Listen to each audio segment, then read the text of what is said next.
आज हम त्रिभुज चैप्टर के अंदर 10 महत्वपूर्ण प्रश्नों को करेंगे, जिसमें आप पहला प्रश्न देख सकते हैं। आकृति दी हुई है और इसमें डी समांतर BC दिया हुआ है और हर एक रेखाखंड की लंबाई दी हुई है और हमको EC निकालना है।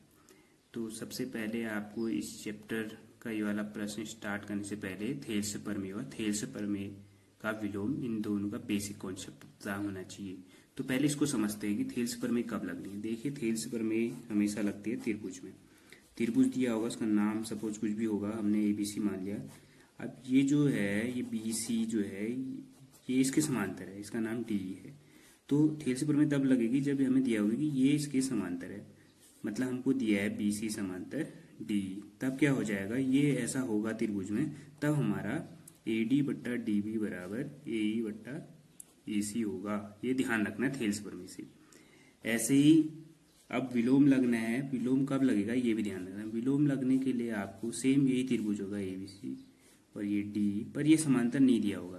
अभी हमको दिया होगा कि A से D, D से B बराबर A से E बट्टा E से C, ये दिया होगा। इस बार जो थेल्स प्रमेय में जो हमारा प्रूफ करना होता है और ये जो गिवन है ये प्रूफ करना, पर यहाँ प्रूफ वाला थेल्स प्रमेय के एकदम अपोजिट में क्या होता है, ये हमारे पास दिया होता है। जब ऐसा होगा तो इससे क्या होगा, D जो होगा वो BC समांतर D होगा या D समांतर BC होगा। ये हमें पहले ये दोनों चीजें हमारे आने, थेल्स प्रमेय ऐसा होगा तो ऐसा होगा, और थेल्स प्रमेय के विलोम में ये चीज होगी तो समांतर होगा।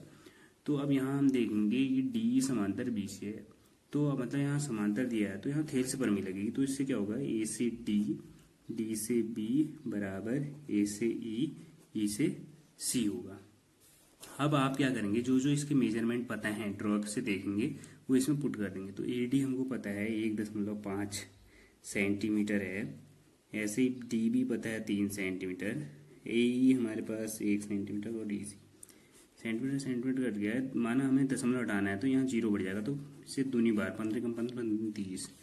तो ये अब वज्र गुणा करेंगे तो EC 1 से होगा, EC और ये आ जाएगा 2 सेंटीमीटर।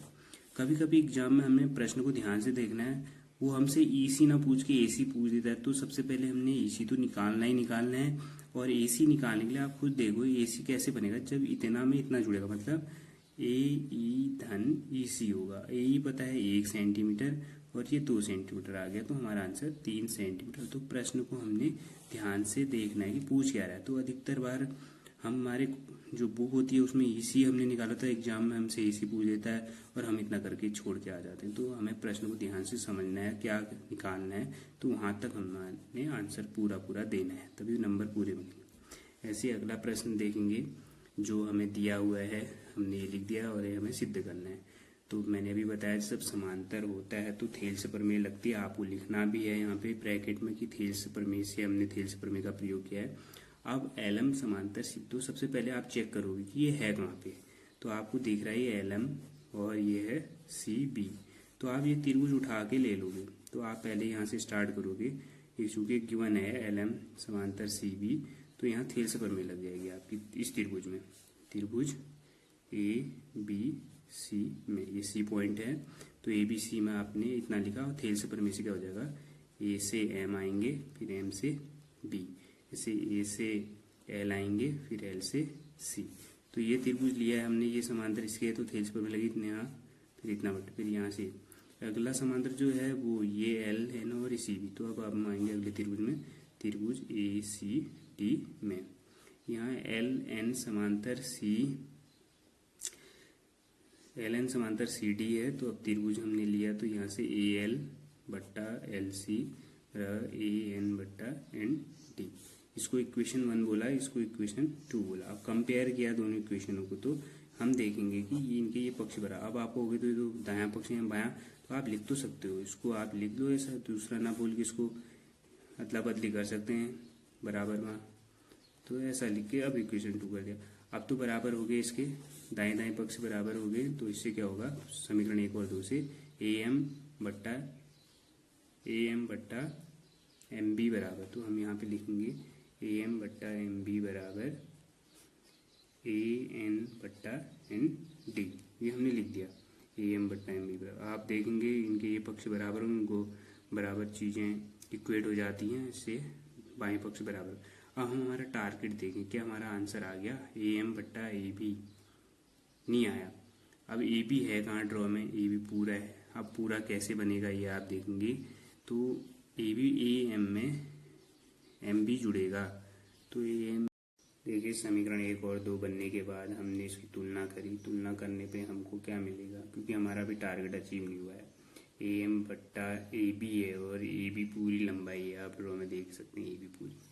तो इसके बाद आपने क्या करना है, यहाँ पे बाएं पक्ष बराबर हुए पहले इनको लिखना है। ए एम बट्टा एम बी बराबर ए एन बट्टा एन डी। आप इसके बाद इसको व्युत्क्रम कर लीजिए। दोनों पक्षों में अपनी मर्जी से कर रहे हैं तो दोनों पक्षों का होता है, और यहाँ पे ऐसा हो जाएगा। अब आपने इनके दोनों पक्षों में एक जोड़ देना है। जोड़ने के बाद आप लॉसो लेंगे तो A M plus M B होगा। ए एम और एम बी बचा के ए बी बनेगा, ए बी बट्टा ए एम आ जाएगा।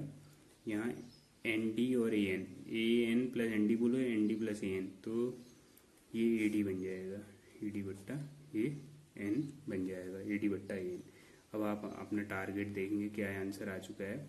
तो ए एम बट्टा ए बी, तो ए एम ऊपर से फिर से व्युत्क्रम करा, ए एम बट्टा ए बी बराबर ए एन बट्टा ए डी, तो ए एन बट्टा ए डी। तो ये हमारा प्रूफ हो गया।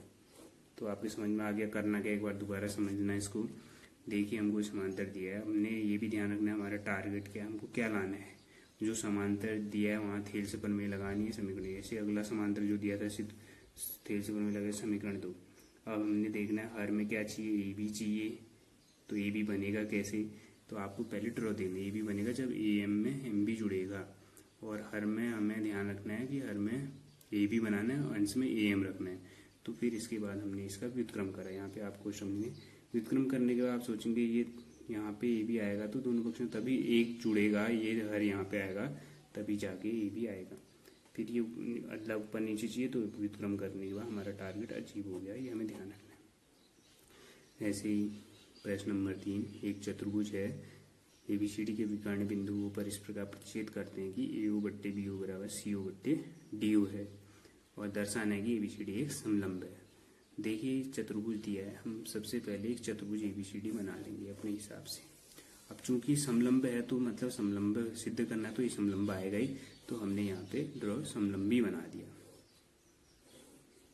इसका नाम रख दिया sequence A B C D के विकर्ण परस्पर बिंदु पर। तो अब इसके विकर्ण खींच दिए, जो विकर्ण क्या कर रहे हैं ऊपर प्रतिच्छेद करते हैं। अब हमें यहाँ पे इस बार ए ओ बट्टे बी ओ बराबर सी ओ बट्टे डी ओ दिया होगा, ये ध्यान रखना है। और हमें समलंब लाना है। आप जानते हैं समलंब चतुर्भुज ऐसा चतुर्भुज है जिसमें भुजाओं का एक युग्म समांतर होता है। अब हम क्या करेंगे, इसमें ये रचना करनी पड़ेगी, बिना रचना के ये नहीं हो पाएगा। अब समांतर लाना है तो एक समांतर अपनी मर्जी से यहाँ से खींच देते हैं कि ये जो मैंने खींचा वो, इसको मैंने एम बोल दिया, ये जो है ये इसके समांतर मान लिया, ठीक है। अब जब समांतर माना तो ये त्रिभुज में पता है जहाँ समांतर होता है वहाँ पे थेल से प्रमेय लग जाती है। तो हमने क्या करना है, दिया है सिद्ध करना, आप लिखेंगे सीधे प्रूफ में आए तो हम लिखेंगे त्रिभुज ए डी सी में, त्रिभुज ए डी सी में ओ एम समांतर है डी सी, ये रचना से आया है, यहाँ ब्रैकेट में रचना से लिखेंगे। फिर उसके बाद आप थेल से लगा देंगे कि ए एम बट्टा एम डी बराबर ए ओ बट्टा ओ सी, इतना लिख दिया। इसको इक्वेशन 1 कर दिया। इसके बाद हमने समीकरण 2 लिखा जो दिया है। अब चूंकि हमको समांतर लाना है एक भुजाओं का युग्म, तो ये कब होगा, यहाँ पे आपको समझना चाहिए कि इस बार अनुपात बराबर दिया हुआ समांतर लाना है तो थेल से प्रमेय का विलोम लगेगा। अब थेल से प्रमेय का विलोम लगाने के लिए आपको ये देखना पड़ेगा, ये जो समीकरण हमने रचना से द्वारा आई है थेल से प्रमेय लगा के, और ये जो दिया है, अब इनकी तुलना करनी पड़ेगी। आपको देखना पड़ेगा कि ए ओ बट्टा मतलब एक पक्ष बराबर बनाना पड़ेगा। तो यहाँ देखिए ये क्रॉस चेंज हो सकता है, ये इधर आ सकता है, ये इधर आ सकता है, तो ऐसा बना लेते हैं इसको। तो डी ओ इधर आ गया, बी ओ ऐसे रहा, ये इधर आएगा सी ओ और ये ए ओ, तो ए ओ बी ओ। तो अब आप देखेंगे इसको इक्वेशन 3 कर देते हैं। इक्वेशन 1 और 3 को कंपेयर करेंगे तो लिखेंगे समीकरण 1 और 3 से ये वाले पक्ष इनके बराबर होंगे, तो इससे क्या हो जाएगा ए एम बट्टा एम डी बराबर डी ओ बट्टा बी ओ हो जाएगा। अब आप ड्रॉ को देखेंगे, ड्रॉ को तो ड्रॉ में देखने पे हमारा ए एम बट्टा एम डी बराबर डी ओ। अब आप देखेंगे डी ओ है ये, डी ओ बट्टा ओ बी, तो ये इस त्रिभुज में आ रहा है, तो ये अनुपात बराबर आ रहा है हमारा जो भी है ए एम से एम डी, फिर यहाँ से इतना, तो मतलब ये क्या होगा और ये समांतर होगा, ओ एम समांतर ए बी। तो यहाँ पे आप लेंगे ओ एम समांतर ए बी। ये आया हमारा थेल्स प्रमेय के विलोम से, थेल्स प्रमेय के विलोम से। इसको इक्वेशन 4 कर देंगे। और चूंकि अभी आप जानते हैं हमने रचना करी थी ओ एम समांतर डी सी की, ये रचना से हुआ, इसको इक्वेशन हमने 5 कर दिया। समीकरण 4 और 5 को आप देखेंगे तो ये ओ एम है ए बी के समांतर, ओ एम डी सी के, ये दोनों के समांतर, इसका मतलब ये दोनों भी समांतर होंगे। समीकरण 5 से लिख लेंगे, इसके बाद ए बी समांतर क्या हो जाएगा डी सी। अब आप जानते हैं ऐसा चतुर्भुज जिसमें भुजाओं का एक युग में आपके पास समांतर हो तो वो कैसा चतुर्भुज होता है, एक युग में आपके पास समांतर हो गया ए बी और डी सी।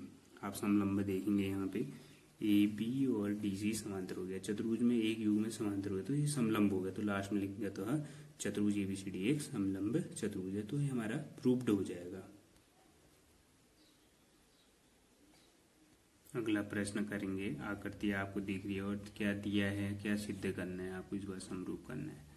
तो इस बार त्रिभुज जो हमको समरूप करना है वो पी क्यू एस, ये वाला त्रिभुज है पी क्यू एस, और समरूप त्रिभुज टी क्यू आर बड़ा त्रिभुज है।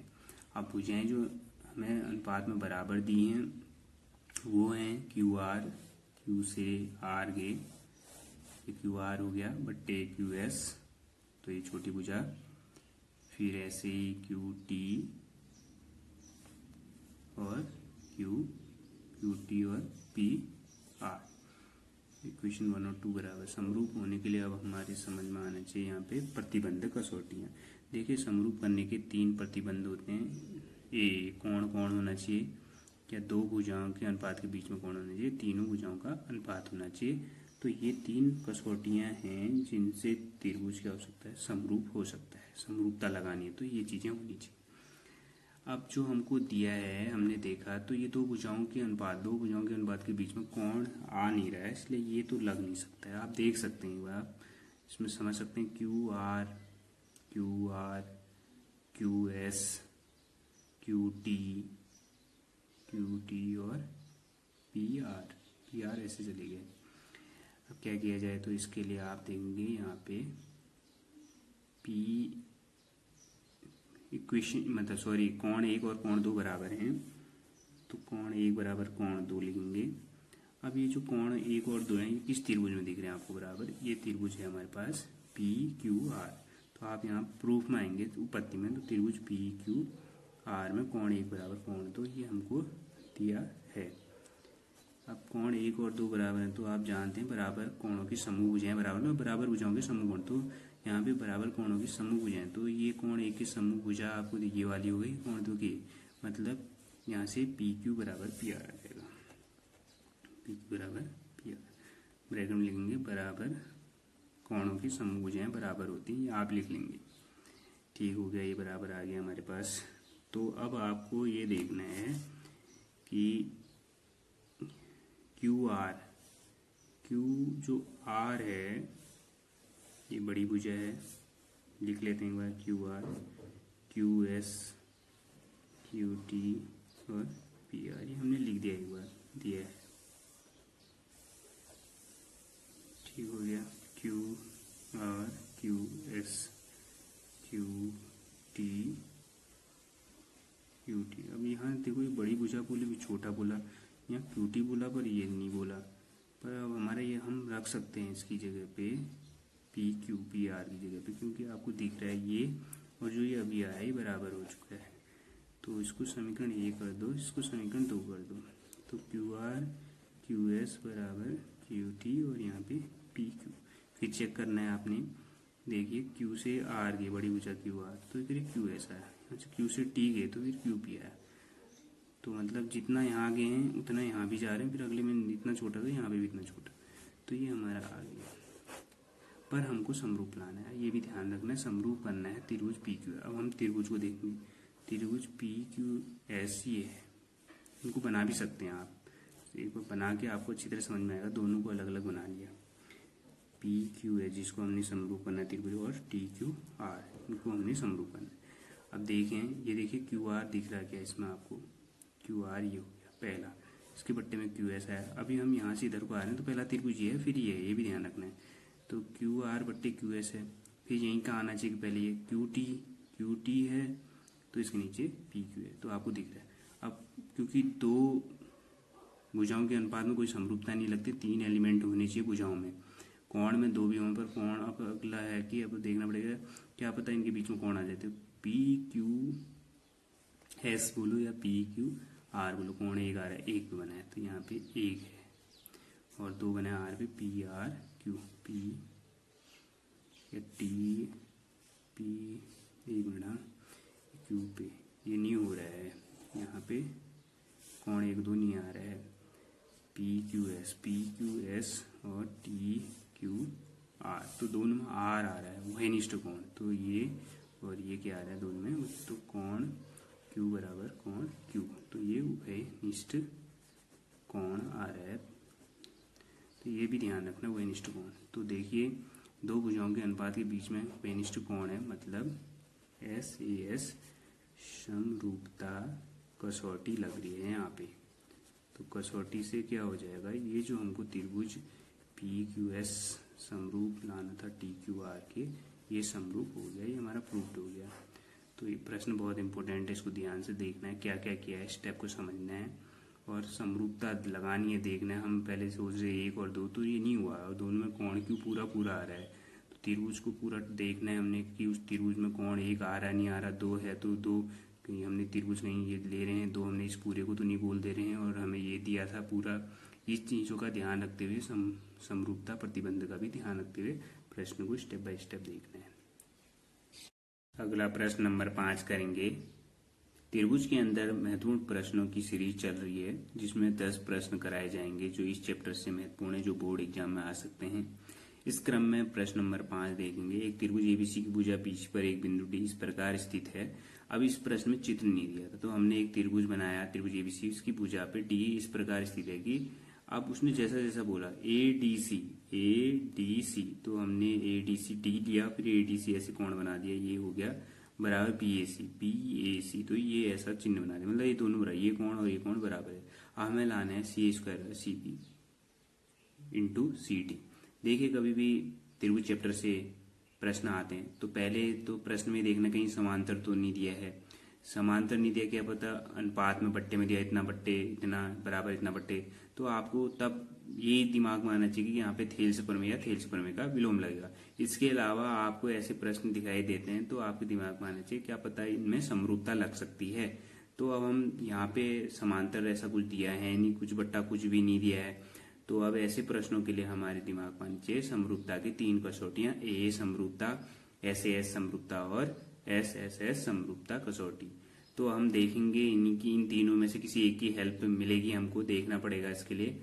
अब हमको जो दिया है हमने उन चित्र को, तो अब हमें ये पता है ये कोण और ये कोण, अब हमने ऐसे 2 त्रिभुज लेने जिनमें कोण आ जाए, तो हमें ये दिख रहा है कि ये बड़ा त्रिभुज और ये छोटा। समरूप के लिए हमेशा ध्यान रखना है कि त्रिभुज हमेशा एक जैसे नहीं होते हैं, रूप एक जैसा हो सकता है और आकृतियां छोटी बड़ी हो सकती हैं।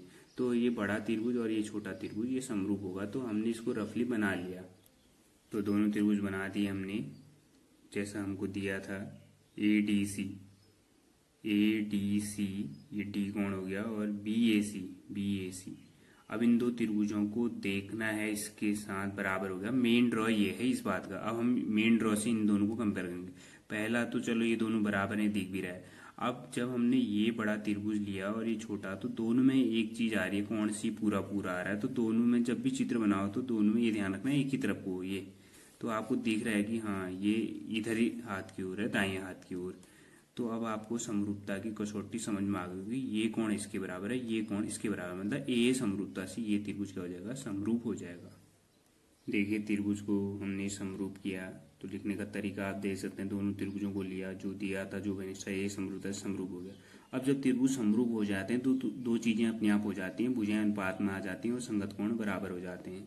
तो इस बात का ध्यान रखना है। तो त्रिभुज एबीसी समरूप है तो त्रिभुज एबीसी की भुजाएं पहले पहले ऊपर ऊपर दिखेंगी, संगत भुजाएं उसके नीचे अनुपात बट्टे में, ये ध्यान रखना है। तो हमने ए बी के संगत ए डी है, बी सी के संगत ए सी है और ए सी के संगत डी सी है, इस बात का ध्यान रखना। और प्रश्न में जो लेटर्स यूज किए हैं सी ए सी बी सी डी, तो यहाँ पे भी हम इस हिसाब से इसको लिखेंगे। देखेंगे देखिए ए बी ए डी ऐसा तो इसमें प्रूफ करने में है नहीं।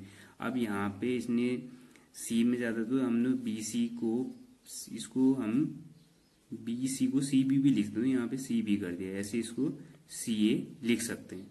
आप चाहें तो या करके अगली लाइन में भी लिख सकते हैं, ऐसे यहाँ पे आप इसको सी ए और ये सी डी है। तो कहने का मतलब इसके बाद अगला स्टेप आप देखेंगे, तो हमने इसको दोबारा लिखा सी बी बट्टा सी ए बराबर सी ए बट्टा सी डी। अब मैंने ये क्यों लिखा, पहला वाला क्यों छोड़ दिया, क्योंकि हमारा आंसर इससे आने वाला है। क्योंकि ये देखेंगे आप सी ए टिक लगाएंगे आप, इनमें सी ए दिख रहा है नहीं दिख रहा है, तो सी ए है, सी बी है, सी डी है, तो इसलिए हमने इसको लिया। क्योंकि तीनों बराबर हैं, इसका मतलब है ये दोनों भी बराबर, ये भी बराबर हुए। अब हमें जिसकी जरूरत है वो दोनों हमने ले लिए यहाँ पे। अब बज्र गुणा किया, बज्र गुणा करने पे आपको पता है सी ए से सी ए गुणा होगा तो सी ए स्क्वायर होगा और C B into C D. तो ये हमारा टारगेट था, ये अचीव हो गया, ये प्रूव्ड हो गया, हेंस प्रूव्ड। तो ये प्रश्न आपको भली बात आ गया होगा समझ में, एक बार आप देख सकते हैं इसको और खुद बनाएं।